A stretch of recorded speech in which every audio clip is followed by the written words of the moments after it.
Good evening, everyone. Thank you for being here. It's 5:31, so we'll go ahead and call the meeting to order. Just to note for the record that Board Member Noble is excused and Vice President Anderson is on her way. She's running a few minutes late.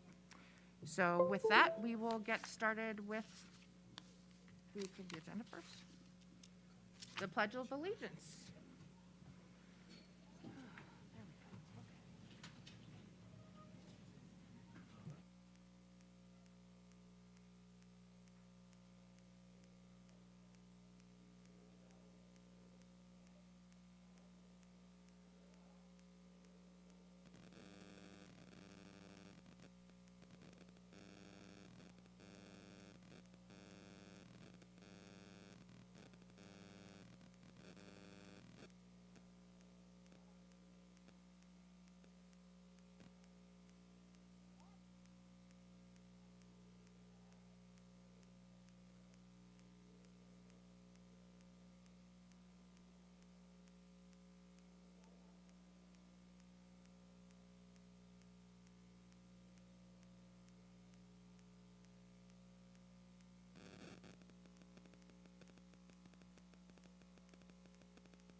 Thank you very much. And next on the agenda, next is approval of the agenda. Superintendent, do we have any changes? No changes this evening, President Bozay. Thank you. I move approval of the agenda. Second. Thank you very much. We have a motion and a second. All in favor, please say aye. Aye. Anyone opposed or otherwise? All right, the agenda is approved. And next up is the introduction of the interpreter. Thank you, Board President Noble, members of the board. With us tonight is Deputy Superintendent Romero. Thank you. Para asistencia de traducción en español, es el señor Lucero te ayudará.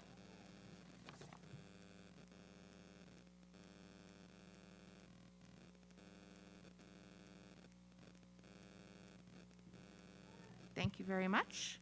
And everyone's favorite part of the evening, the school board showcase. Who's up first? Thank you, President Bozay, members of the board. Making introductions tonight is our Assistant Superintendent who oversees Salazar Elementary, Miss Kathy Casaus. Board President Bozay, board members, and Superintendent Chavez, I'm excited to introduce Alyssa Maestas, Principal of Salazar, for our showcase tonight.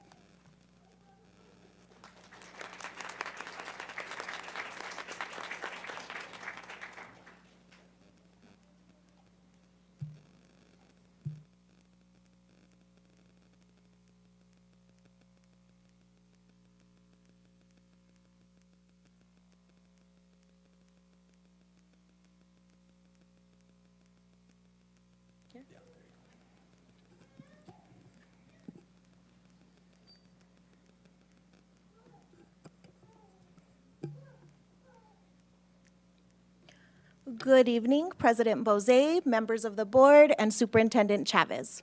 I am the proud principal of Salazar Elementary, and today I brought some students with me to let you know the wonderful things that are happening at Salazar. We are so excited to showcase our school tonight.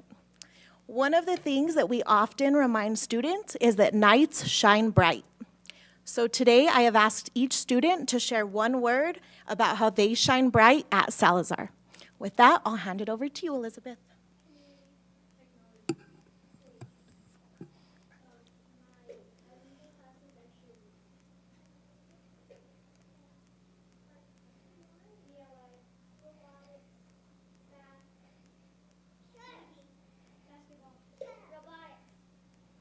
Amazing. So I heard bilingual classrooms, community, ELA, robotics, and some other wonderful things. I'm going to invite Tobiana to come on up.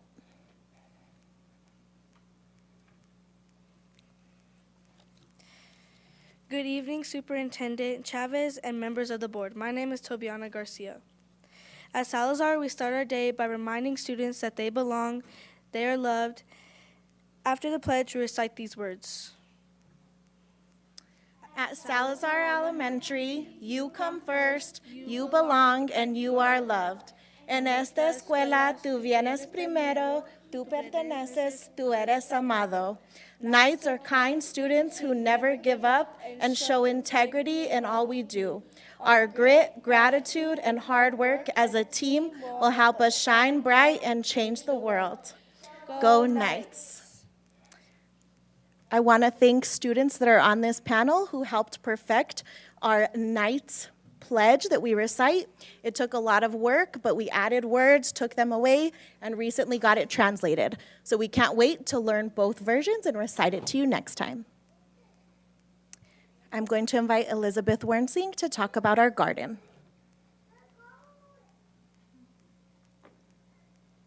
Good evening, Superintendent Chavez and members of the board. My name is Elizabeth Wernsing. So the Salazar Green Garden is a special part of our community. In fall and spring, students have a designated weekly time to learn and work in the garden. We have district and community support and volunteers to keep our garden thriving.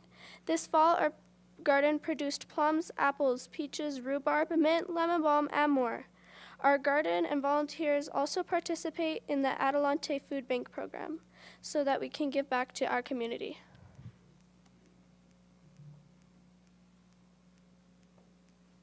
And since we couldn't fit our entire student body, we wanted to share a short 2-minute video that gives you a glimpse of Salazar on a daily basis.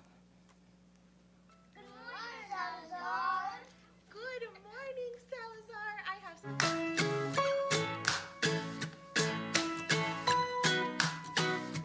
May you have auspiciousness and causes of success. May you have the confidence to always do your best. May you take no effort in your being generous, sharing what you can, nothing more, nothing less. May you know the meaning of the word happiness. May you always lead from the beating in your chest. May you be treated like an esteemed guest. May you get to rest, may you catch your breath. May the best of your todays be the worst of your tomorrow. I love being a student in Salazar. All my friends are so nice, and my teacher's so nice, and like you, the principal, you're the sweetest person that I ever met. Oh, you're so sweet. That's very true. This is our standard grading walls. On Fridays we have muffins with Miss Maniestos, and we tell her what we learn, and I learned how to multiply fractions. I want you to have it all. I want you to have it all. I want you to have it all. What I love about Salazar Elementary is that their people are kind and they're sharing and they're loving. Your desk. May you have unquestionable health and less stress. Having no possessions, though immeasurable wealth. May you get a gold star on your next test. May your educated guesses always be correct. And may you win prizes. The teachers get to be themselves, the students get to be themselves. Cool. And that the teachers are really open to encouraging the leadership amongst the kids. May the road less paved be the road that you follow. Well, here's to the hearts that you're gonna break. Here's to the lives that you're gonna change. Here's to the infinite possible ways to love you. I want you to have it. Here's to the good times we're gonna have. You don't need money. Being a student at Salazar. Smart and happy. I'll be sad without you. I want you to have a community here where everybody like works together and cares about each other. Also, I think it's a great school. Salazar is the best.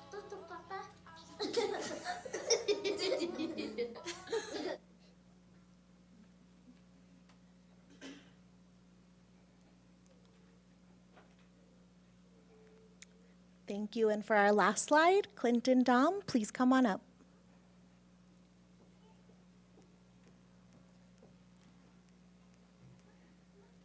Good evening, Superintendent Chavez and members of the board. My name is Clinton Dom. In our school, we are creating our compelling purpose. When we meet, we invite student council, parents, and teachers to share our goals for our school. Thank you. And to add on to Clinton's words, something that we're doing is a new team. I'm the new principal there this school year. So we've come together to create a new vision, or as we like to call it, compelling purpose. We have had several family members present. I know you saw them in the video, and we have student council there as well to bring together our goals and vision for the school. One exciting thing that we've come up with as a team is this idea of WIN, where every student will get what they need at school and at Salazar. So WIN stands for what I need, and we will give students what they need to succeed in both ELA and math, having a block that's intentional and gives students multiple ways to learn, whether it's with manipulatives, blocks, or whatever it is that they need. So we're excited, and I'm grateful for you all, our students, who are helping drive those decisions. And to end with, I mostly want to turn to Miss Kathy Casaus, my amazing supervisor and the most incredible human being. She is a phone call away at every moment. She leads our school alongside with me, and every teacher knows her, and we're just so grateful.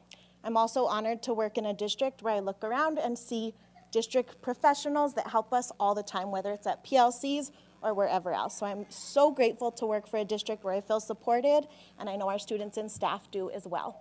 Thank you all for helping our nights shine bright. We appreciate you, and we're grateful.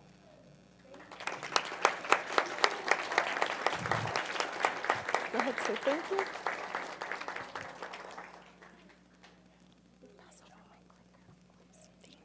Thank you so much, Mrs. Maestas, for all the wonderful work you're doing, building a great culture and community for your students and your staff to thrive. We really appreciate it.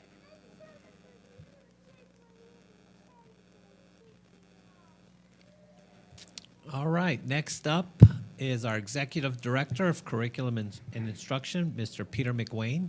He will be introducing the music group this evening, who is from Nino Otero. Mr. McWayne.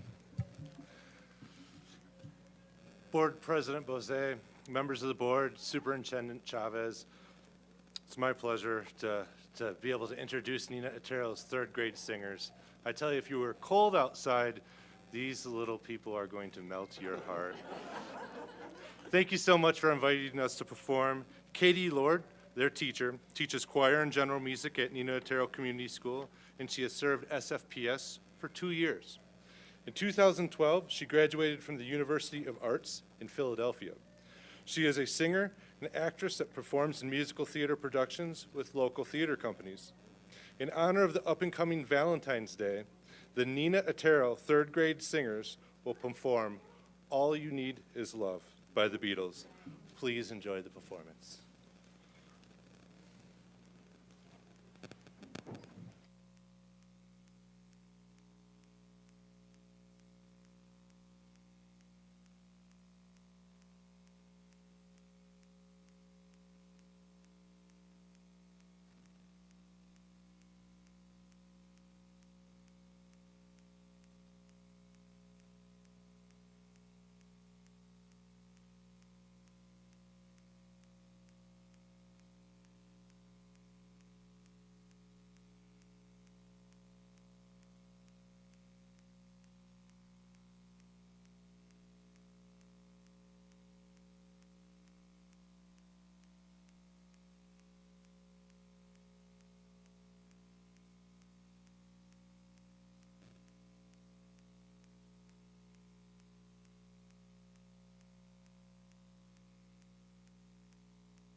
Before they all leave the room, I want to say what an incredibly talented group of students. What a great teacher. Thank you guys so much for being here.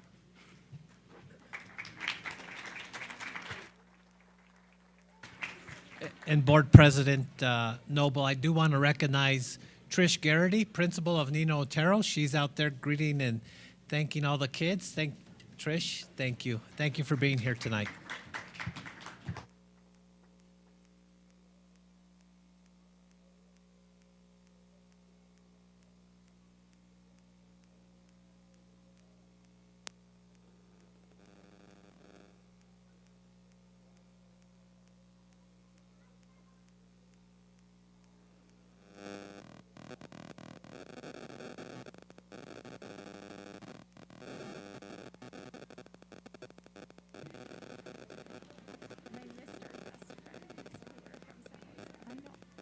And you were in their pictures.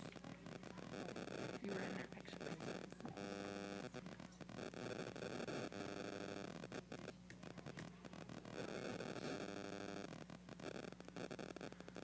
All right.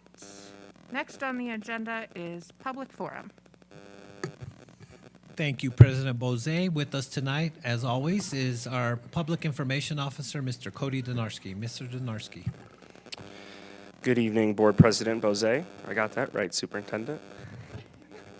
Members of the board and Superintendent Chavez, there is one person signed up for public forum comment tonight. Ground rules for public forum. Public forum includes online and/or virtual participation as needed, as well as in-person comments when the board holds in-person meetings. Please listen and speak with respect. No uncivil conduct will be permitted. Please do not discuss any specific student who is not your own. There will be no sharing of time. Self-monitor and observe the 3-minute time limit. I will give you a 30-second warning when your time is almost up. Public commentary and dialogue are allowed only during public forum, not throughout the meeting. Please search for answers on common ground. You may speak on any topic, whether it is on the agenda or not. Your input will be taken into consideration.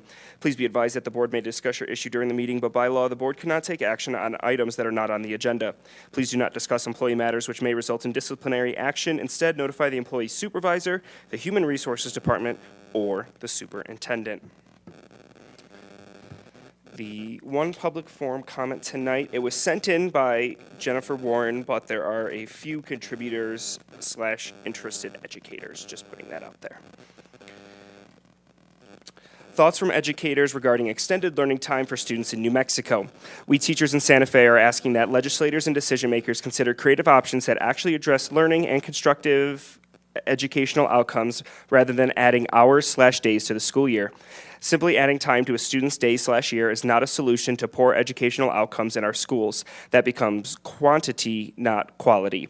Please read this list of alternatives that we feel will better support our students and would be much more effective than simply adding more time spent at desks. Reduce class sizes to what best practices suggest. No more waivers. Small class size has been proven to be the most successful way to address learning challenges and for overall student success. Bring back K-5+, that is voluntary, so that teachers who want to teach during the summer can, and those who prefer not aren't forced to. Many parents have mentioned that they will simply not bring their students those last 2 weeks if we add more days to the school year. Allow for individual districts, including Santa Fe, to continue to offer enticing summer month-long camps in a variety of subject interest areas such as STEAM. Also create a newcomers program as an enriching opportunity. Or also continue, I should say, the newcomers program. Create a parent academy at some / all schools to help parents better support their students. Create community partnerships with existing kids camps to offer opportunities to those receiving special education services. This would allow them to access experiences they would not otherwise be able to offer, and challenge the community to find creative ways for kids of a variety of abilities to participate. Provide more aides in classrooms to provide more individualized support during regular class times, assist in classroom management, and to provide substitutes when teachers need to be absent so other teachers and administrators can do their own jobs instead of getting pulled into classes to sub. Have in-service days built into the schedule, 1 quarter, where teachers can attend relevant professional development, have opportunities to visit other schools and talk with colleagues from around the district. Provide teachers with subs so that they can observe in other classrooms, thus gaining valuable insight and ideas to apply in their classrooms. Address the need for legislation that can address the excessive absences of some students, that being that currently they are promoted no matter how many absences they have. from NEA New Mexico. While longer school days and school years or other extended learning time can benefit students in some circumstances, mandating extended time statewide without local input from students, educators, and families is not the best approach to closing opportunity gaps, nor to increasing student achievement. Schools and districts must be given the power to shape what extended learning time looks like in their local context in order to best meet the needs of their students, communities, and to avoid placing an undue burden on educators. Contributors to this is Kevin Holliday, Jen Warren, Darlene Fortier, Kim Davis, Carol Schrader, Jennifer Lopez, and Kevin Darrow. And that concludes public forum. That's it for tonight. Thank you very much, Mr. Donarski. We really appreciate you. We do not have a union update tonight. So next on the agenda is the student board member announcements and follow-up. Student board members, welcome. How's it going? Tell us all the news. It's going. This last Friday and Saturday, we had the girls' regionals wrestling tournament, and we had 3 girls qualify: Annika Rodriguez, Jennifer Guide, and Alyssa Sandoval. And we have our lovely girls' wrestling coach here. Congratulations. And then on Saturday, we have boys regionals to see who qualifies for them. Let's see. CHS hosted a successful ADVID visit in January. We will have our demonstration revalidation visit on February 28th. Our dance team is thriving. At their most recent competition, they scored varsity second place in hip hop and third in jazz, and JV placed first in hip hop and second in pom. We have added an additional dual credit course offered on campus, Introduction to Linux, for this semester.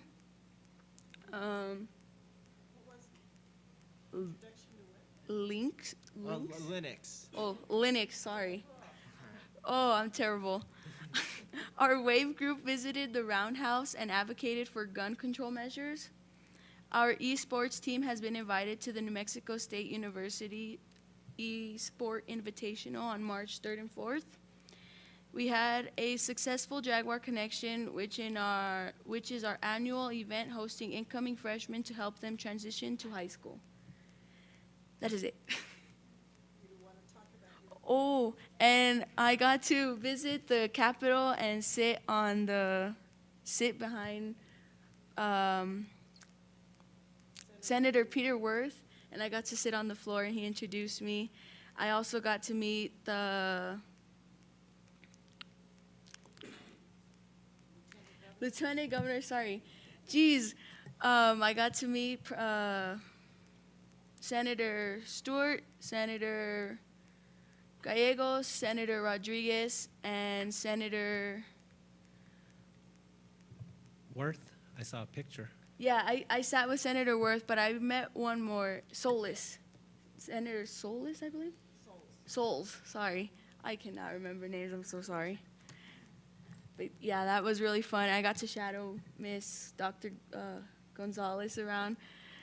It was really fun. I got to meet the senator she works for. I got to answer calls. I didn't get to really answer calls, no one called. But I took one message, but that was about it. I got chocolate and lunch. All right, all right.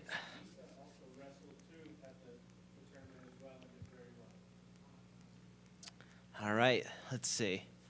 I'm Enrique Aguilar-O'Hara, representing Desert Sage Academy, Mandela, and ECO. So let's start with DSA. So Desert Sage Academy. Desert Sage is leading the way with Innovation Graduation Program, IGP, which is better known as the Capstone Project, which is a program designed to help students graduate that are significantly behind in high school credits. Currently, DSA has 16 students in the IGP and is a leader among leaders in the state, spearheading this program, particulars with other districts. All right. Desert Sage has completed middle of the year assessments. DSA has achieved 100% participation with the iStation assessment and 93% with IMSSA assessments. Of particular note is that DSA has been an online school, and it is sometimes very difficult to get remote students to test from home. DSA is steadily improving our remote engagement of all students. The DSA Computer Hacking Club is proud to announce that it will be competing in the National Cyber League computer competition this spring. The student hackers hope to capitalize on their great showing in the Cyber Patriot competition this past fall and learn new skills and approaches unique to the Cyber League. Let's see. Taking a quick swig of water. There's a lot of stuff here. Let's see. Mandela International Magnet School, also known as MIMS. Last Friday, the chess team competed in their first regional tournament. Mandela are now both the high school and the middle school regional champions. In addition, the high school B and C teams finished first and third in the reserve tournament. Best of the rest, this week, the high school's A team will be competing in the state championship on Thursday and Friday, so today and tomorrow. Let's see. Mandela students are preparing for the student-led conference on February 16th and 17th. Since 2020, we have had almost 100% participation for these 30-minute conferences where students, parents present to their parents, guardians, and staff members about their accomplishments and areas for improvement. Mandela 11th and 12th grade students will attend the United World College Annual Conference in Las Vegas, New Mexico, on February 24th. This event is an excellent opportunity for IB students and staff to network and collaborate with other IB schools in the region. House Bill 52, allocating $100,000 for IB exams in the New Mexico public schools, has passed its first committee by a vote of 11-0, unanimous. This is a very nice step in ensuring equity for all students who wish to take IB exams, no matter their financial circumstances. All right. All four public IB secondary schools in New Mexico, Navajo Prep, Cottonwood Classical, Sandia High, and Mandela were represented when the bill was heard. All right, another swig. Let's see. Now, last but not least, my homeschool early college opportunities, also known as ECO. ECO will be attending ISCS 114. Let's see, IT Essentials, high PC hardware and software. Man, that was a mouthful. Dual credit core classes through SFCC. This class will be overheard on campus by ECO teacher Mr. Hiron. We are very excited to add this dual credit opportunity to our campus. Construction on our new campus is moving along steadily. You can visibly see the internal framing has begun. This is getting students and staff and the community excited as we start to receive calls about completion dates for the new build. Esports has begun for the first time at ECO. We are planning to compete with other schools playing Rocket League. Rocket League is a soccer type game with rocket-propelled flying cars instead of human avatars. These cars are used to pass, dribble, block, and shoot balls like our real-world counterpart, soccer or football, depending on where you are. Let's see. And shoot balls into the enemy goal, objective being to outscore your opponent. All right. That's about it. All right. Thank you. And signing off. Hello. Superintendent Chavez, President Bose, and other members of the board. So there are not too many updates from Santa Fe High School this week. So on February 6th, it was announced that Alana Juarez and Miranda Pena had qualified for the girls' state wrestling tournament.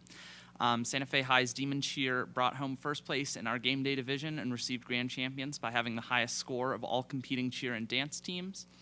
Santa Fe High School had its successful art show this past week, and it's showcased the great talents of our art students.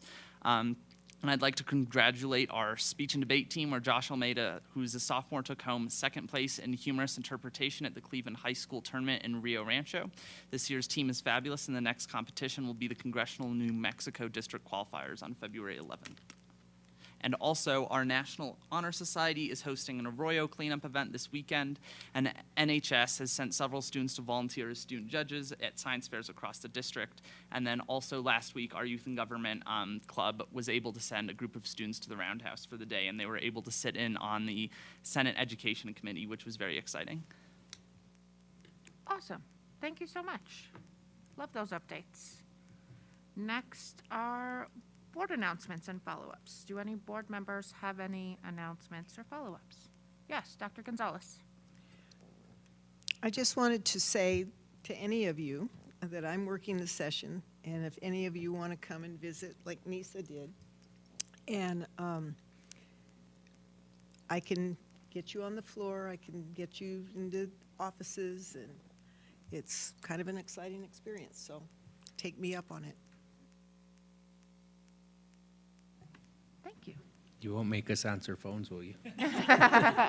Well, we had a little meeting, and she was the only one that could answer the phone, so we left her out there. But she did come in and ask questions. Very cool. Board President Bose? Yes, Vice President Anderson. I just, on the same topic as Student Board Member Gallegos, and I almost called you Representative Gonzalez. No, thank you. We're all messing up titles. Dr. Different kind of unpaid civil servant. But I just wanted to note that today the gun storage bill passed the House floor, which is very exciting. So I know that reducing gun violence was part of our legislative priorities, so I just wanted to note that things are moving along, and that one in particular protects children, so I think that's great. Thank you so much. That is really exciting. That was my first policy that I passed when I got on the board, and so I'm excited to see that happening at the state as well. Yes, Dr. Gonzalez. So it now comes over to the Senate, and I don't know which committees it'll go into, but my senator is this Senate sponsor, so it'll pass. That's what we like to hear. Any other announcements? Quickly, I just wanted to share that I attended 3 days of the New Mexico School Boards Association Board Institute here in Santa Fe last week. There was a lot of focus on student achievement and innovative ways to address some of those things, as well as I attended a special education workshop and some extended learning time programming from other districts. So it's always really cool to hear about what other districts are doing in the state, and appreciate the New Mexico School Board Association for their dedication to helping all of us as well. Thank you. And with that, superintendent announcement and follow-up. Thank you, Board President Bose, members of the board. As you guys started to discuss the legislative session, next week will be the deadline for bills to be introduced, February 16th, and then the session ends at noon on March 18th. We're following about 75 bills, including 30 that we're giving very close attention to. House Bill 102, Healthcare Insurance for Educators, was very similar to the resolution that you passed and endorsed. The 80-20 bill, as well as NEA Santa Fe and NEA New Mexico, has passed 2 of its 3 assigned House committees and is awaiting a hearing in the House Appropriations. It has has broad support due to its ability to support and retain educators. And I did speak in support of that yesterday, if I remember correctly. House Bill 127, if you remember, we did have an EA speak to us a few months back about raising the salaries of EAs. That one, again, will increase the salaries for educational assistants to $25,000 effective in the 23-24 school year. We've analyzed the bill. We found that the bill would have a positive impact on many of our employees, to include educational assistants, library assistants, EBAs, who are better known as Educational Behavior Health Assistants, who are those in our special ed classrooms, and also nursing aides. So it really has a big impact on our employee work group. Our analysis did discover as well, currently minimum salary per hour is $15. This would come out to about $19.85. So a $4.85 raise, approximate.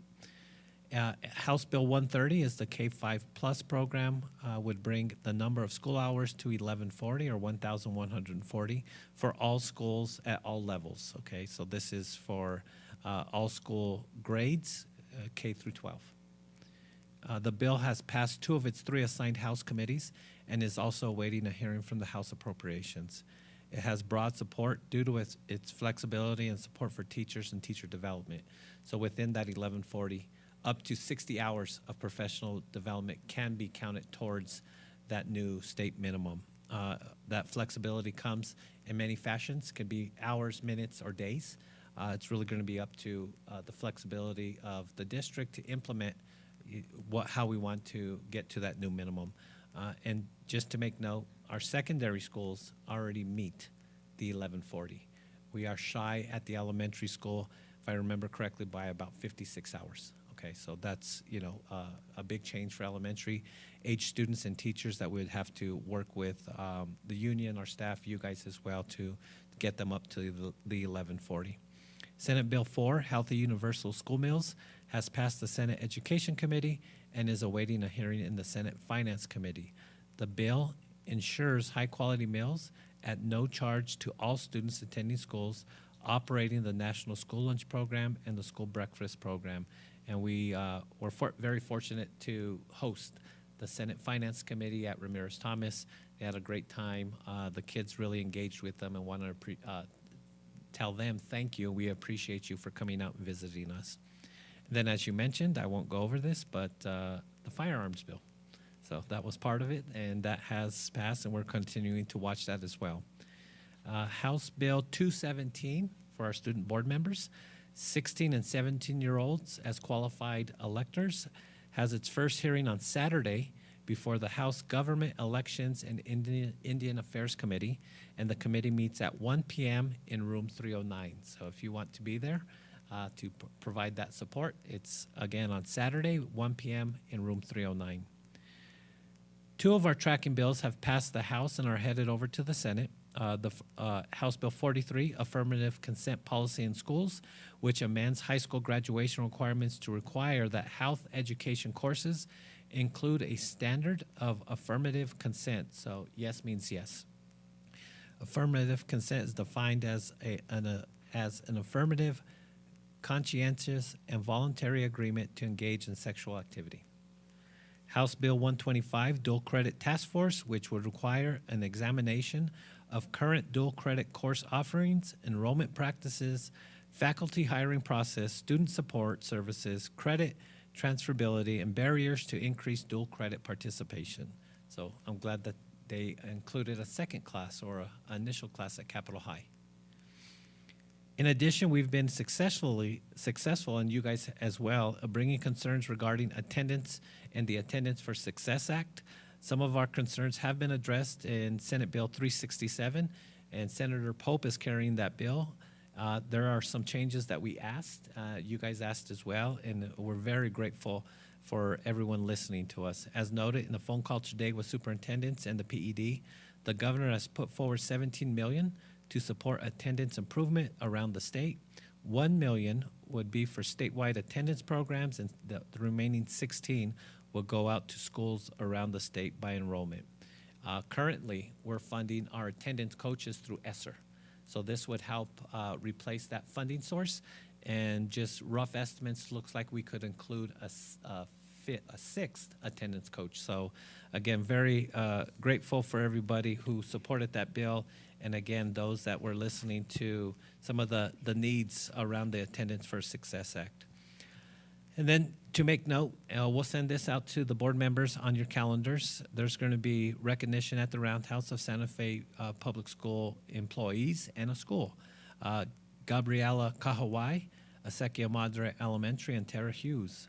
All three will be recognized at different times. On Monday, February 27th, at approximately 10 a.m., Gabriela Kahawai, third grade teacher at Gonzales Community School, will be recognized and honored on the floor of the New Mexico House of Representatives and the New Mexico Senate as the 2022 New Mexico Milken Educator. She'll be on the floor of the House and Senate chambers for this recognition with family, friends, and other supporters cheering her on. So again, that is February 27th at about 10 o'clock. On Tuesday, the following day, February 28th, at approximately 10 o'clock, Acequia Madre Elementary School will be recognized and honored on the floor of both, and also with President Dr. Dietcher, de Messonnier, and the Acequia Madre staff for receiving the National Blue Ribbon School Award. So again, very proud of both of them and all of the great things. Our last one will be on Friday, March 3rd, 10 a.m. to noon. Tara Hughes, the 2023 New Mexico Teacher of the Year and Santa Fe Public Schools Early Childhood Teacher at NIE, will be memorialized through a memorial sponsored by Representative Andrea Romero. Again, we want to invite you. We'll put it on your calendars. We'll put it on the staff calendars as well, but we want to show a lot of support. Ortiz Middle School was closed for 2 days, and starting today, went into remote learning through next Wednesday. And the reason why we said next Wednesday, they have parent-teacher conferences on Thursday and Friday. So this gives staff a little more time to really fix what broke. We had a main water break early in the morning, and it's really a lot of collaborative effort to get it cleaned up. A lot of water, a lot of mud. We have to go through air quality checks to make sure everything is safe for individuals to re-enter the building. We want to really recognize the efforts that Principal Felicia Sena went through to really help calm, if you want to call it, calm the storm, and get everybody prepared for remote learning. I was on a lot of email chains today. There was a lot of engagement. I think probably over 90% of students attended online learning. The teachers had a great time. They said everybody was engaged. So want to really recognize Principal Felicia Sena and the staff for really going into remote learning, jumping into a situation that we couldn't predict. So great job. I want to also thank Deputy Superintendent Christy Wagner. She provided a lot of support in trying to get the building ready, identifying where the leak was, and then getting it fixed. So again, just want to thank her. The last one on this announcement that I want to thank is Principal Veronica Vigil. She is the new principal at Sweeney Elementary. She has provided a classroom for a highly structured special ed room to be on campus and receive direct instruction in person. So we wanted to make sure that we recognize those individuals. Santa Fe Public Schools is forming a new bilingual biliteracy program, Redesign Task Force. It has really align the goals for bilingual education. The committee formed by the Language and Culture Department and all elementary bilingual school leaders will collaborate on efforts like learning walks to bring teachers and administrators together to observe instruction and best practices. The learning walks will look at 5 key areas: access and rigor to curriculum through active engagement, checking for understanding and formative assessment, language development embedded in content utilizing instructional strategies to build on academic language, asset-based approach to celebrate and build upon students' strengths, and lastly, addressing the whole child. And my last announcement, and I hope people are listening, and maybe our media representative can put it out there as well. Please, parents and guardians, check your inbox, your junk file or folder, and your spam folder. Notifications of the lottery went out, and we always run into issues with somebody not receiving the notification because it got sent into a spam folder or junk box. When we do not receive a acceptance, then that spot is forfeited. And so that's where we get into the issues of not opening up, those notifications if it goes into a specific box. So again, please check those inboxes, junk boxes, spam folders if you have not already, because the notifications of the lottery did go out. And that does conclude my announcements. Thank you. And the deadline? The deadline for acceptance, Deputy Superintendent, do you remember the deadline for acceptance of the lottery? 7 days after notification? Yep. So Thank they you still very have about a much. week. Thank you very much, Superintendent Chavez.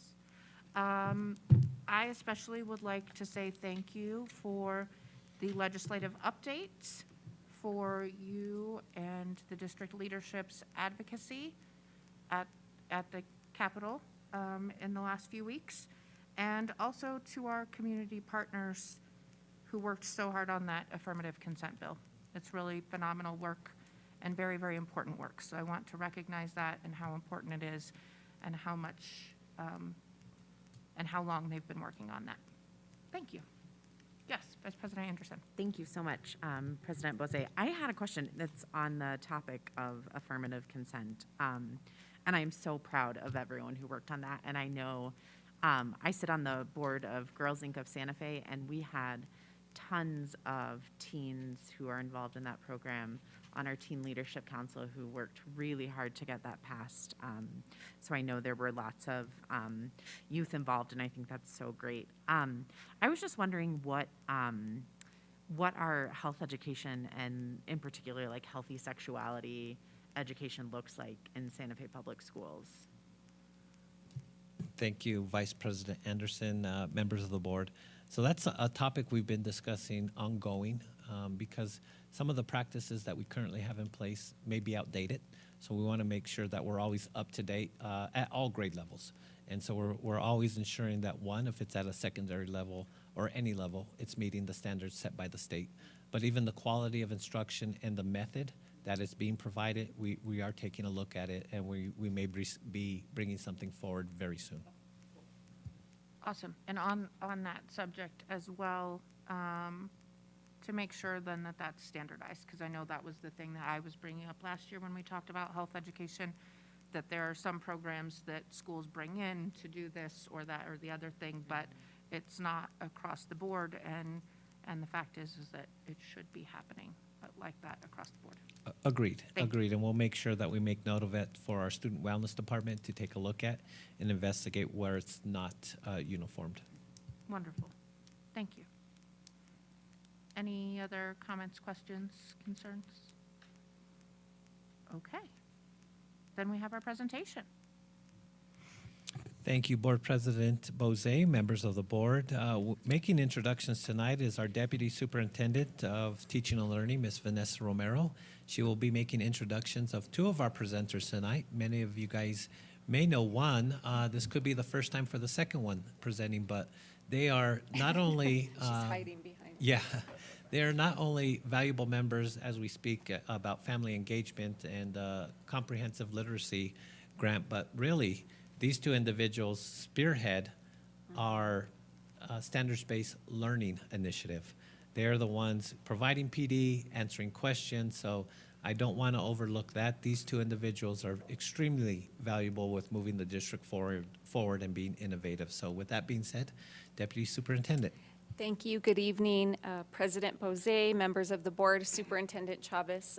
We are very excited to share some highlights of some efforts around a grant that we received. We're in the fourth year. It's the Comprehensive Literacy State Development Grant, and it's a 5-year grant. And over the 5 years, we received $2.7 million. And with those funds, the overarching goal is that we are building literacy skills from birth through 12th grade. And so that's a huge piece of the grant, but another component of it is that of family engagement, and how are we encouraging and advocating for our families to be part of the school and in building literacy. And so we just wanted to share some of the highlights around that particular component of the grant.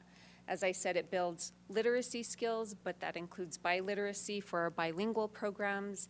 It's helping support English language development of our students as well.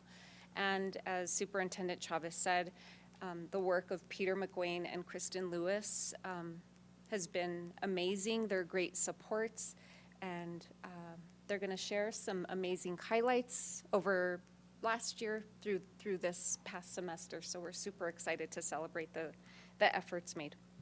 Deputy Superintendent, I just want to add, I would feel horrible if I didn't recognize her as well. The third person, a part of this team, really leading the district forward with standards-based instruction is Anna Donarski. So I just want to see her in the audience and recognize her as well. Go ahead, Mr. McWayne. Thank you, Deputy Superintendent.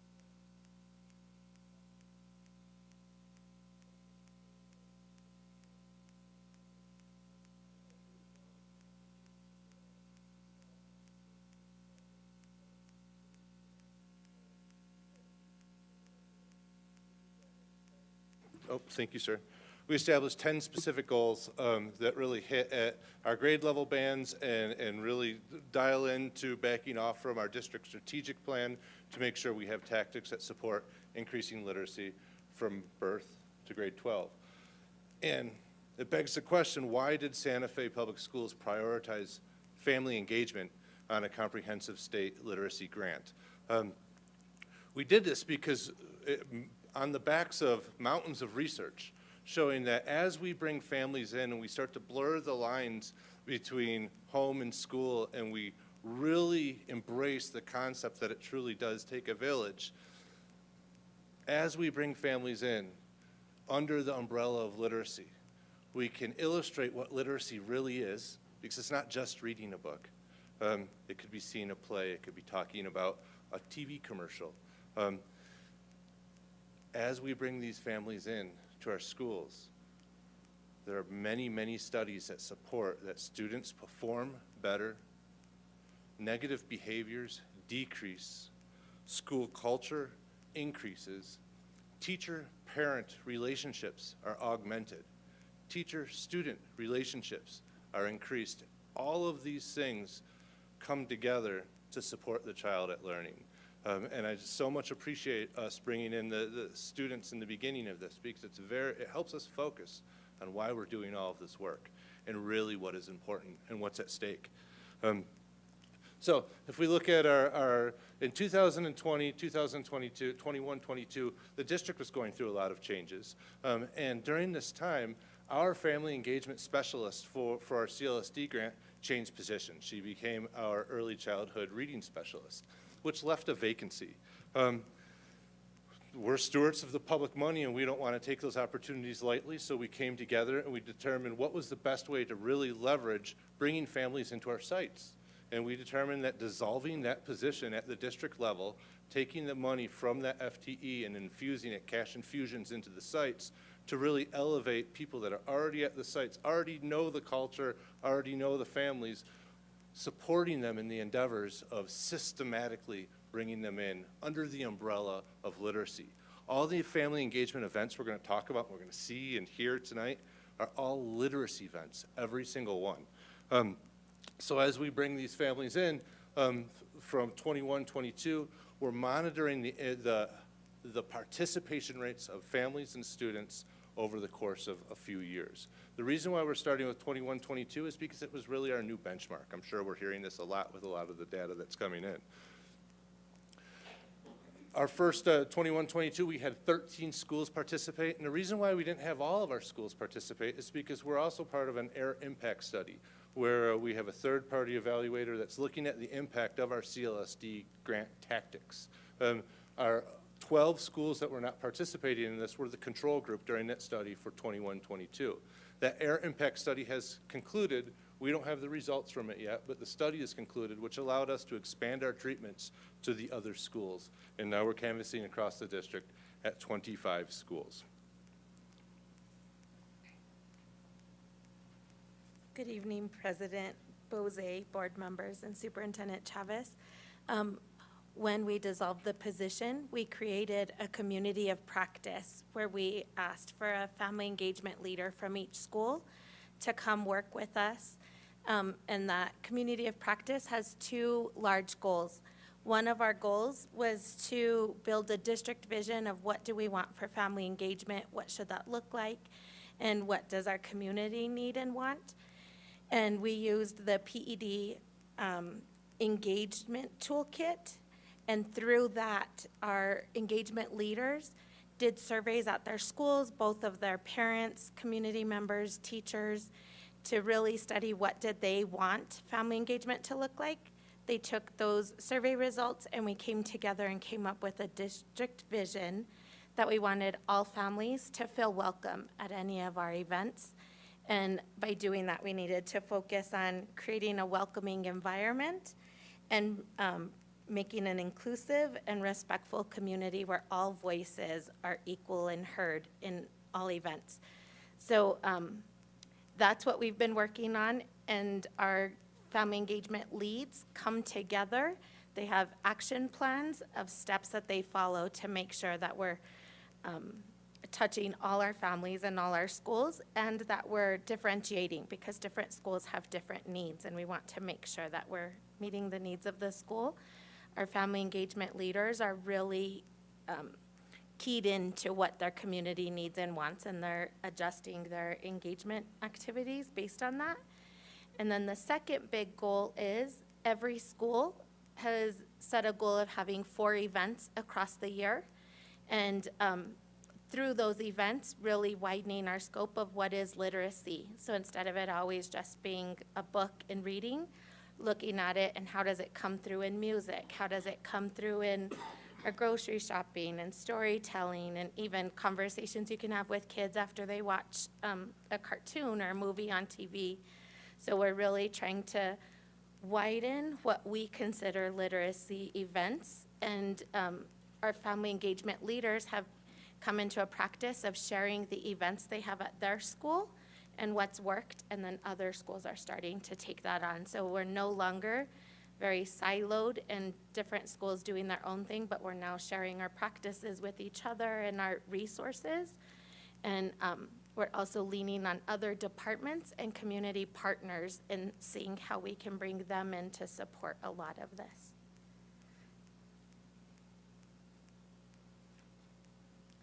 I love that the days of the best kept secrets are gone, and bringing together and leveraging the collective genius of our leaders at all of our schools is here, and we're doing it, and it's working. Who would have thought going to our parents and asking them what they're looking for in family engagement was the right step? And when we actually did what our families said, we started to see increased participation. If we look at our birth to 5, having 50% of our families that are participating in Santa Fe Public Schools participate in a family engagement event just in semester 1 of this year is remarkable. 71% of our students. That's a massive number. The PED's hair was blown back. They said we were a lead LEA, asked us if we could, if they could share our tactics with the other LEAs, and said they could see the achievement gap closing through these tactics and also through our data.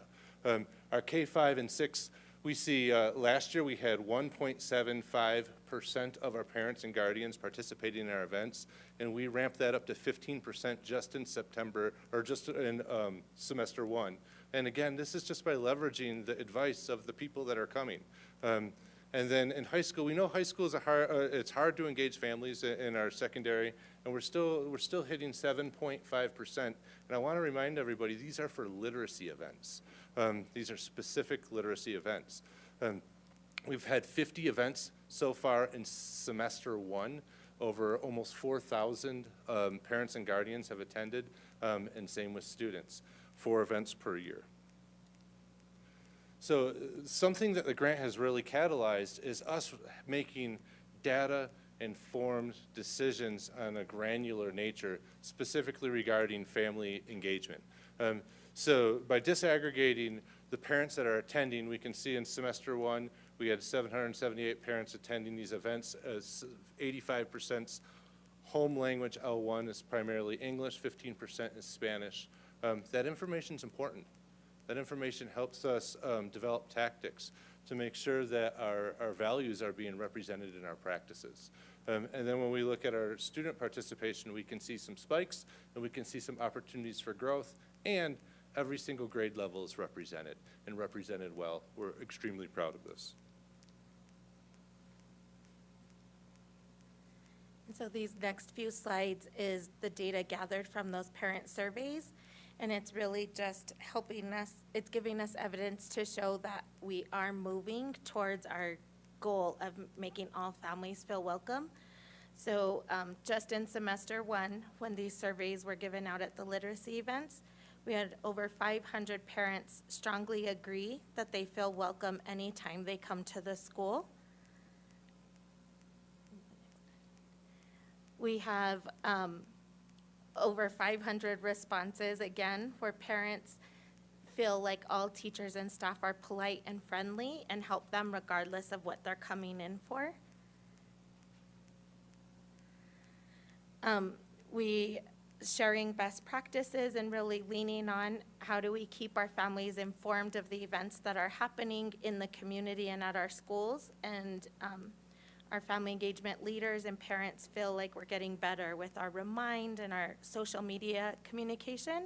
So they're really happy at how we're moving forward and just keeping everybody up to date with the ongoings of our family engagement. And lastly, we're just trying to keep track of why parents are coming into our school. And a lot of it is for drop-off and pickup. But we also see a shift happening, and they really do want to come to events where they're celebrating their children and building on creating a community at the school. They're wanting to get to know more parents and children of same ages as theirs. And so we see that data shifting too, is that they're coming more than just to drop off and pick up. And I think that will lead us to a video just of some pictures and events.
And we stand for questions.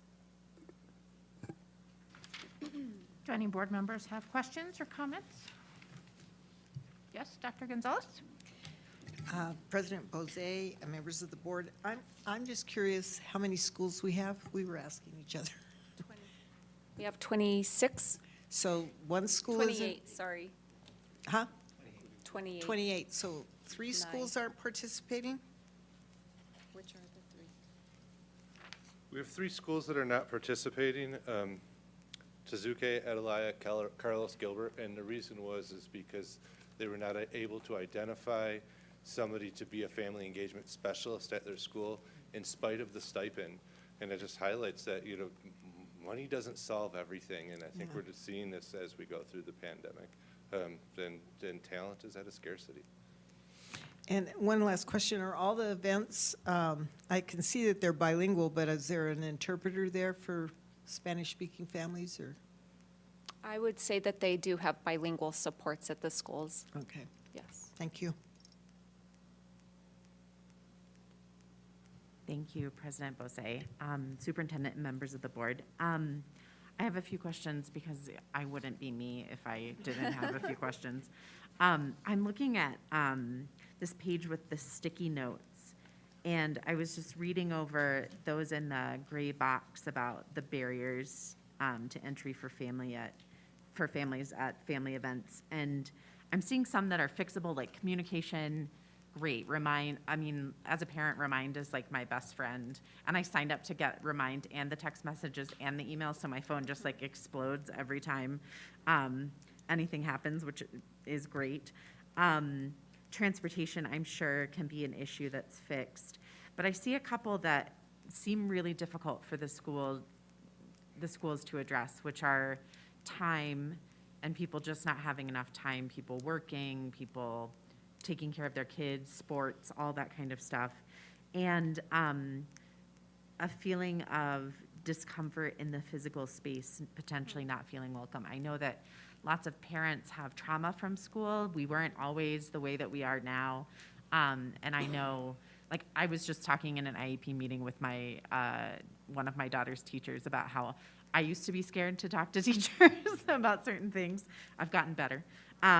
But I just wonder, how do we address those things like time and the welcoming / discomfort feeling for parents? Vice President Anderson, I would say part of it is looking at different options and times during the day that you can meet with families. And I'll let Kristen speak to some of this, but identifying like morning times might be better, or evening or middle of the afternoon.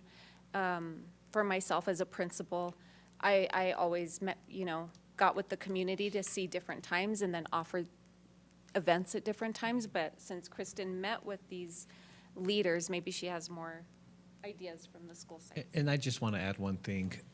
That's one of the reasons why we're opening up our schools, having movie nights, making them feel welcomed. Those movie nights have been well attended.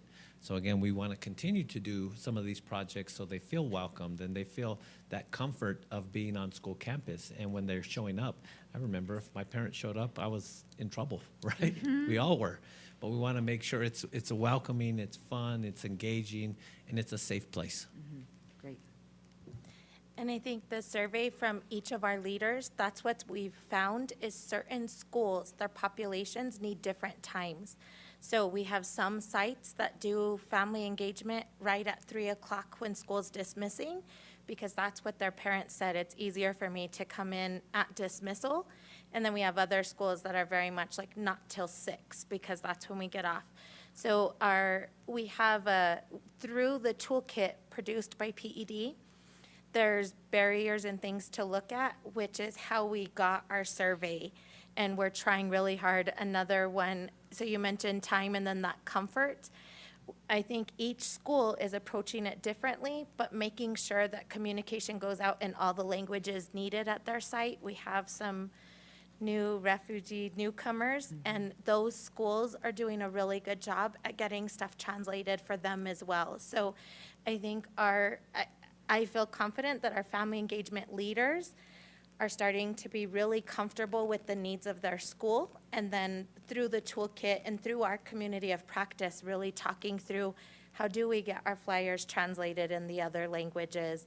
How do we meet the needs of, we have different audiences of teachers and when they like family events and families. And so we're really sharing best practices and thinking about how do we create that environment where all voices are equally heard. And it's part of the work that we're going to continue to keep meeting and talking about. But through the community of practice, our family engagement leaders are coming up with some very creative, out-of-the-box thinking. So That's it's nice to awesome. have that space for them. Yeah, that's amazing. I love that. I'm looking at the 2 slides later, I think, the parent survey results from 13 schools with 778 parents attending events. I was wondering, for the home language, how does that 85-15 compare to like our district demographics? Do we have more Spanish speakers or? Like, It's pretty close. Okay. It's pretty Cool. close. You know, I would say it's a little closer to 20%, but, you know, it does fluctuate a little bit, but that's a pretty accurate representation of English versus Spanish. That's awesome. That's amazing that you guys are able to do that. That's incredible. The parent survey results from the 13 schools continue. The next page. Are we, I say we like I have any involvement in this. Are you polling just the people who are able to come to the literacy events, or do we get any data from the people who don't come? Just the reason I ask is like, I wonder if they might have different responses to like, I feel welcome or that kind of thing. So currently, the survey is optional, and it hasn't been offered at everyone. Mr. McWayne shared that we've had 50 events. It hasn't been given out at all the events, and it goes out to those that come. And so that is something to bring up with our family engagement leaders. How can we get survey data from those who are not coming? I think that's a good next step for us. Awesome. Thank you so much. That's all my questions. Yes, Dr. Gonzalez. President Bozay, Superintendent Chavez, members of the board, I guess I just have, this is an excellent program. How is it going to continue after the funding ends? So part of the efforts are to create the structures so that we can continue to support the schools. Right now, we have Nancy Pretzer, who kind of manages the grant and all the paperwork around that. But of course, we have like Kristen Lewis. We have a secondary person that supports secondary high schools. So the goal is that we're creating structures so that we have these leads already at school sites for family engagement, or we're learning best practices to support, like training interventionists to provide those supports at the school. But yes, the grant runs out at the end of next year. And I just want to add, you know, it's a great case for us to present to PED, you know, with what was presented today, to try to continue and ask for funding. So, you know, this is, if you want to call it a pilot, to really provide a case for us to present to PED and maybe some legislators to help support in securing some funding so we can continue and grow it, right? We always want to make sure that we're doing things to the best of our ability with fidelity, but when we find something working, and I think this is working, we want to expand and continue.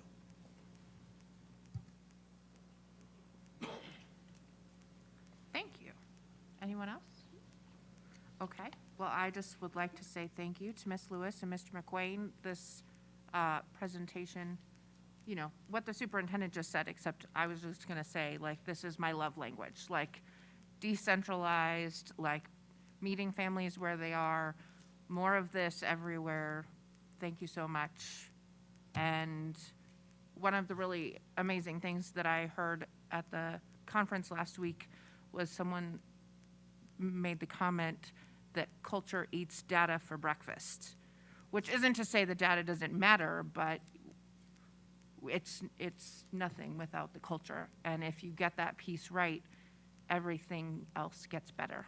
So thank you for recognizing that and doing such incredibly important work. We appreciate you. All right, on to our consent agenda. Does anyone have anything that they would like to pull out separately from the consent agenda for consideration? And if not, do I have a motion? I move approval of the consent agenda. Second. Thank you. Dr. Gonzalez and Secretary Abeta with a motion and a second. All in favor, please say aye. Aye. Anyone opposed or otherwise? Thank you. Our consent agenda is passed. And next we have item B, Resolution 2022-2023-9, requesting for retirement and disposal of technology equipment. Superintendent. Yes, thank you very much. It really is one of those resolutions we bring forward every so often. That way we can dispose of equipment that may be outdated, and they also are just no longer working. So we do ask for approval of the resolution. The equipment has been determined to have reached or exceeded their expected equipment life cycle and can no longer be utilized by the district. These items will have content erased from the hard drives, disposed of, and destruction as well. I think last time we had this resolution in front of us, I think you asked Vice President Anderson, what happens to the equipment? So we're just bringing this once again. So we ask for approval. Thank you very much. Madam President, Yes, I'd like to move approval. thank you. Vice President Anderson. I'll second. A second with Dr. Gonzalez. All in favor, please say aye. Aye. Aye. Any opposed? All right, thank you. And next is Resolution 2022-2023-10 for the sponsorship of the Transportation Alternatives Program application for Safe Routes to Schools Coordinator and Program Budget. Thank you, Board President Bozay, members of the board. With us tonight is our Executive Director of our operations, Mr. Gabe Romero. We were presented with an opportunity to really get more involved in the safe routes to school.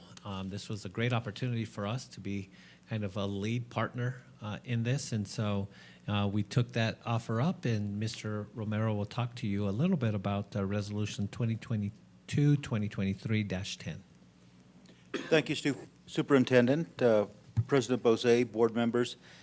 Actually, 2 years ago, the city of Santa Fe took on this transportation alternative program, which contains the Safe Routes to School program, and ran with it for 2 years. As it turns out, probably 3/4 of it involves education with students, parents, organizing events with students and parents to bike to school, walk to school, that sort of thing. Part of it, a small part of it, has to do with design and construction of pathways throughout the city, which we're also involved with. So this application, 2 years later, we would like to be the applicants involved in that, since we do have the lion's share of the activity involved with this grant, and it involves the hiring of a coordinator to make that work happen inside our schools, working directly with the schools that want to participate and with the students and the parents. So in a nutshell, that is the resolution. We do recommend approval of the resolution. The dollar amounts that are involved, over the 2-year period, there'll be $42,806 match funds that will be required to match the $294,000 total grant. Thank you.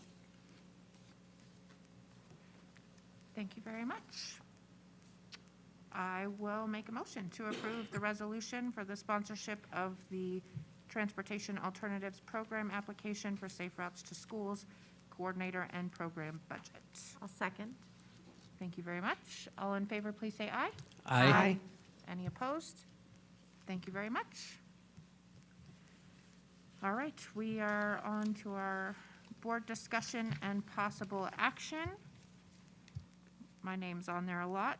That's not exactly normal, but I am going to bring up the reimagining aspect since Board Member Noble is absent this evening.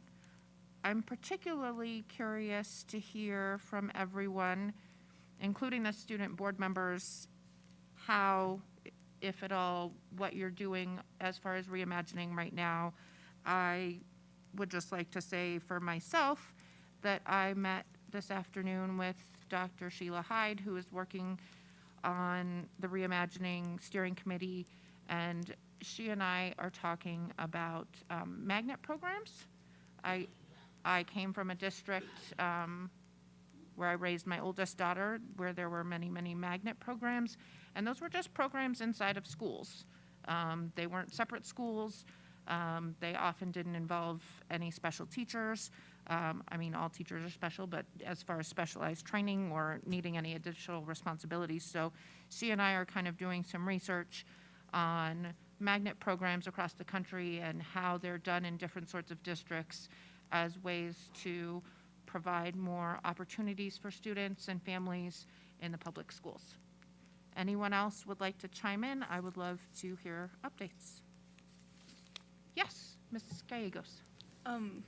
President Bose, I got an email from Dr. Sheila Hyde as well, and unfortunately, since I had regionals last week, I didn't get to meet with her, and I didn't get to meet with her this week because I was really busy, but I'm planning to set up a meeting with her to talk about more student engagement and to see how we can get more students to be involved, because I know none of them really look at their email, especially for Google Forms.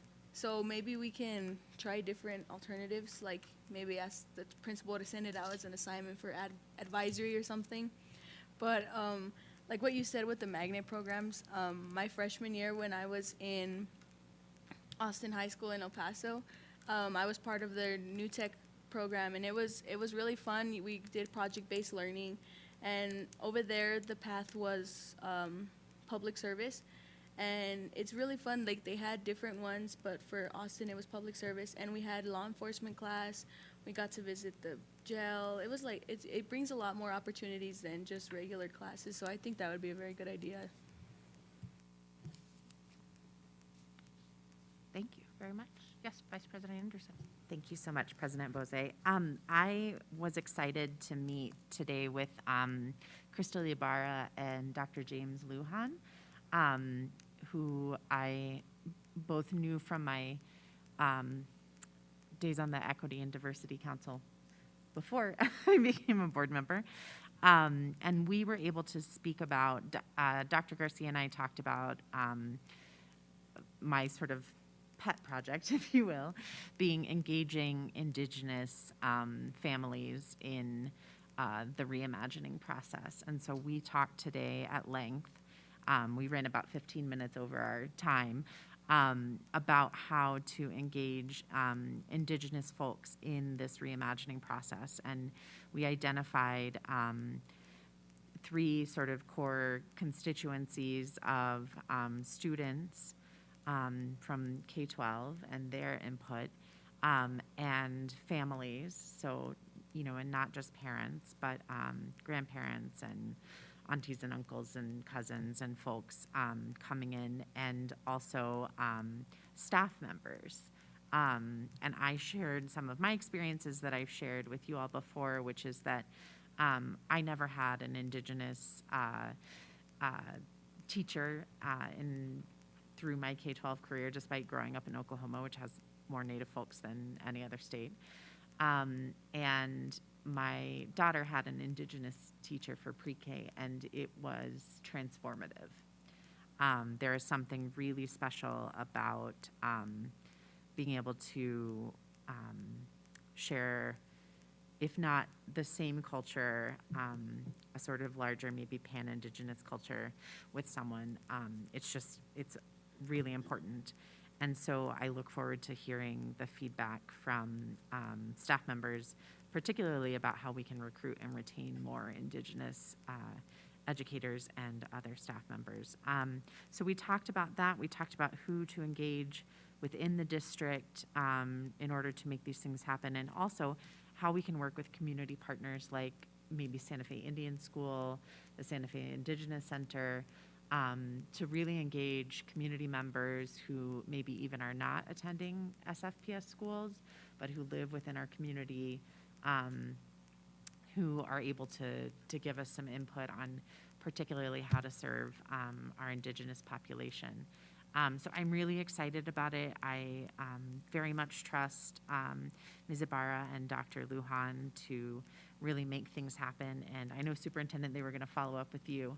That was the first order of business. And then look forward to getting folks together in person, but also offering some Zoom and survey options so we can make sure to really capture as many perspectives as possible. So I'm really excited about that portion of reimagining. I just want to add something real quick, if you don't mind. If you have any community contacts, it would be a great opportunity to provide a summer program. And so again, we're going to get that out soon. And people that want to partner with us for summer programming will have the opportunity to do so again, but just want to make an offer out there. I mean, that would be a great way to really introduce community members into our schools. Yes, Secretary Abeyta. Thank you, President Bose. Yes, Dr. Gonzalez and I met with Dr. Garcia about a month ago, and a result of that meeting was we were able to engage the Boys and Girls Clubs, and specifically their teen center at the Santa Fe Place Mall. They've created a focus group with teens that are going to meet with the reimagining team. I believe that has started. There's surveying that is taking place now, because that teen center has over 5,000 teens that are registered, and weekends, for example, they have over 150 that attend. And so one of the things that the team has done is they've given the teen center movie tickets to give to the teens that participate in either the focus groups or the surveys. So I think there'll be a lot of good information that comes out of those efforts. I think you're right, because they're shaking their heads over there. Yes. Sorry, President Bose, I just wanted to, whoops.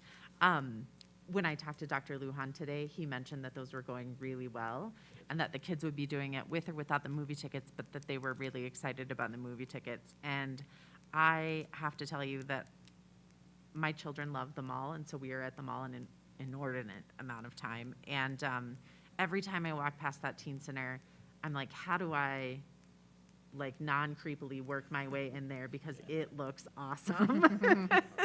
So if anybody needs anyone to do an interview so I can get the inside scoop on what's going on in that teen center, because there's always kids coming in and out, and I see like a pool table and like just all kinds of cool stuff. So I'm really excited that they're engaging people in that way. We actually took a small team to visit the teen center there, and that's when we got introduced to virtual reality and career exploration. So I want to thank Secretary Abeyta for making that introduction, and we had a great time. I know Deputy Superintendent Romero actually put the goggles on to explore virtual reality.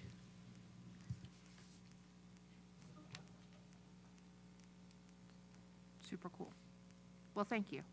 That's helpful. I think, that we should try to keep talking about reimagining and keeping each other updated and the public updated about how we're involved, even though we're not all at those meetings once a month. There's definitely work happening behind the scenes and on the side, and it's something we're all very much devoted to having a successful outcome.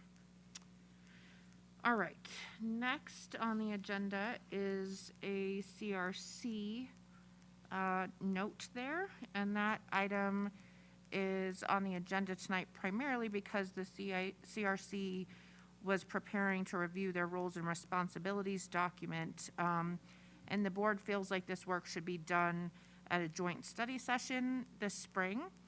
The fact is that we, as a board, need to dig in a little bit more substantially about our committees, all of their roles and responsibilities, and how we ensure greater connectivity between our committees and the board.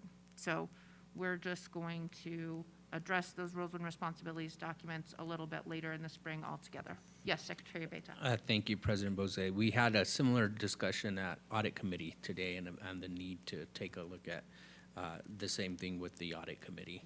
So I don't know if there's, as we develop the agenda for the study session, the Audit Committee, we're talking about the same thing. Wonderful. I'm glad to hear. I think we're all sort of on the same page, and I think the plan is to have that be all of the committees with the board all together. Yeah, correct. And as Secretary Abeta mentioned, during audit, we had a discussion about this. They seemed to be all in agreement as well. We also talked about not working in silos, the subcommittees, even looking at additional subcommittees that the board may want to consider. So again, at the core of all of our work, I think we have to remember it's about teaching and learning about our students. So just want to always remind everyone, no matter what we're doing, that's the core of our work. Absolutely. Yes.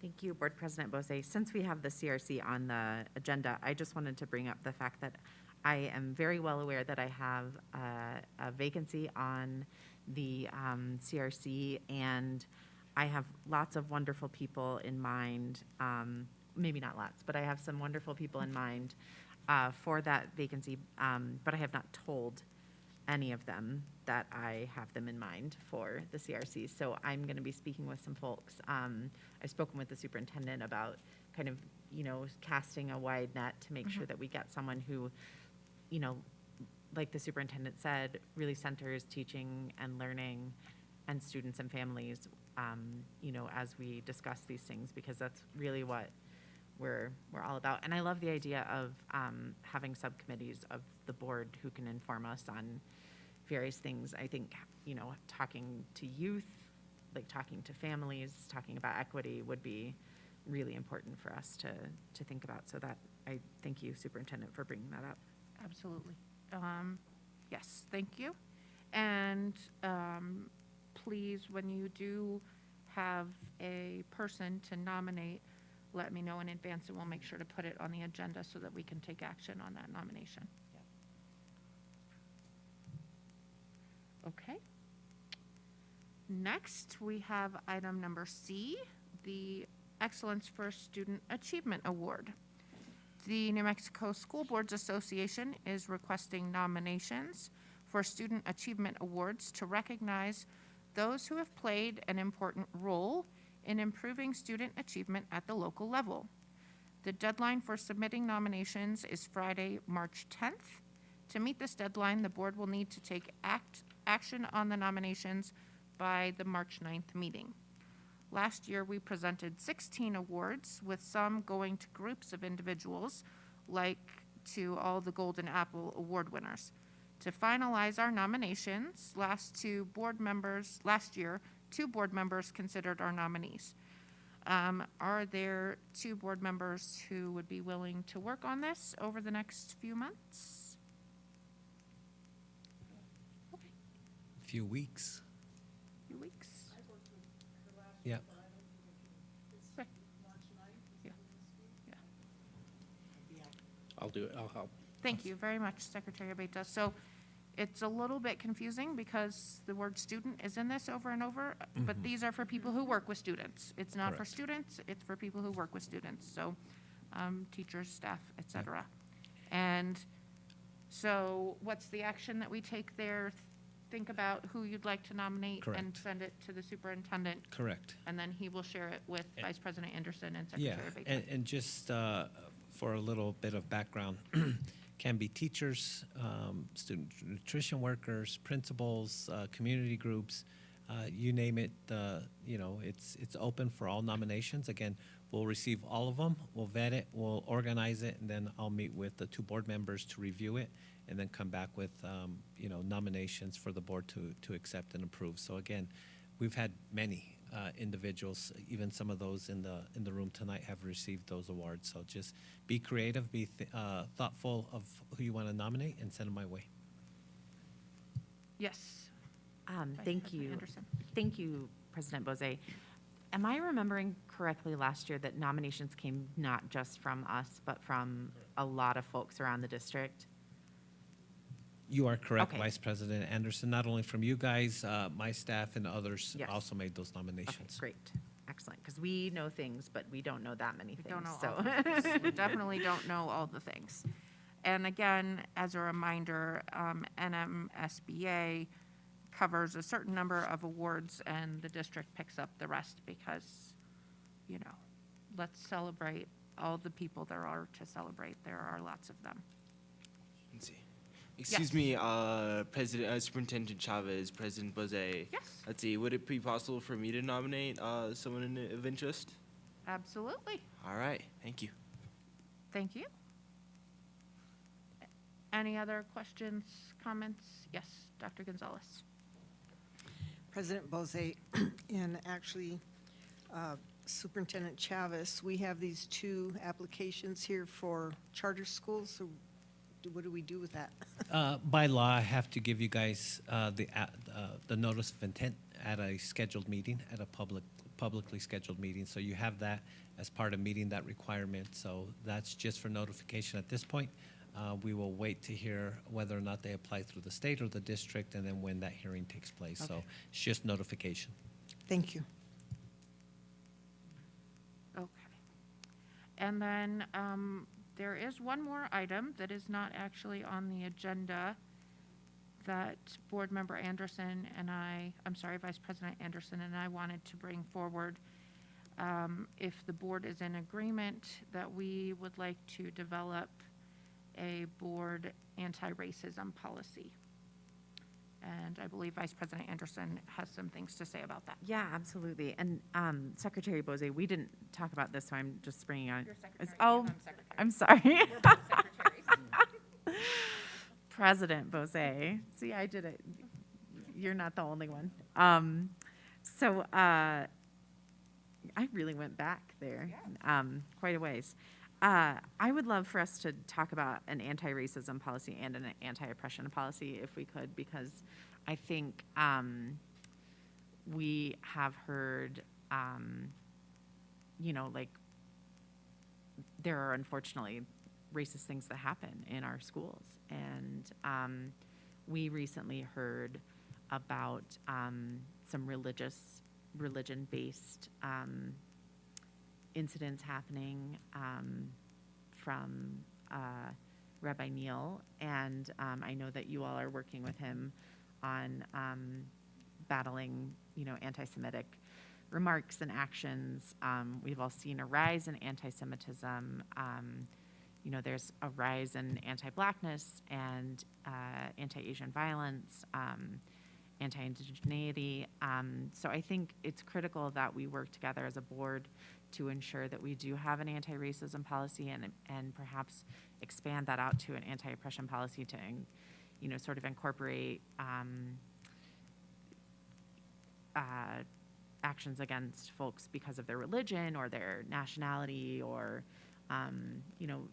any language, gender, sexuality, lots of things that unfortunately people target other people for. So I would love to see us bring something like that forward. And if you're okay with it, I would love to work with you on crafting that, and then we can bring it before the full board, work with the superintendent as well, and then bring it before the full board at a future date, at hopefully a near future date.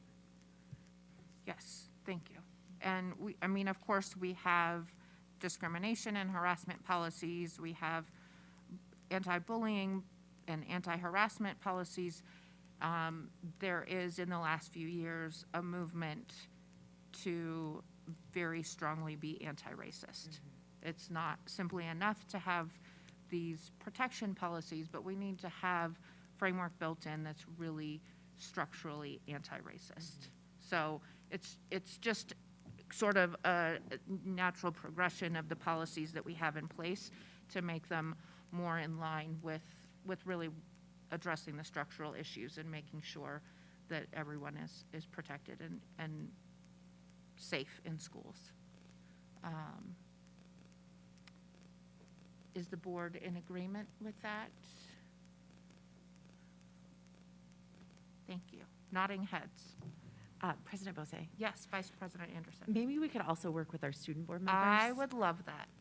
Student board members, if you're up for it, please let us know. Yeah, that sounds great. I've actually had Rabbi Neal come into my classes before at Milagro, and I've actually met with him at youth group before where he's talked about some of the events happening in other schools and how he's come in to teach classes regarding anti-Semitism. So I think it'd be very powerful to have a strong anti-racist policy in our school district, because you can only handle so many one-off cases by bringing in a rabbi or a community leader, but I think you need something really structural to set a precedent of what's acceptable and what is not.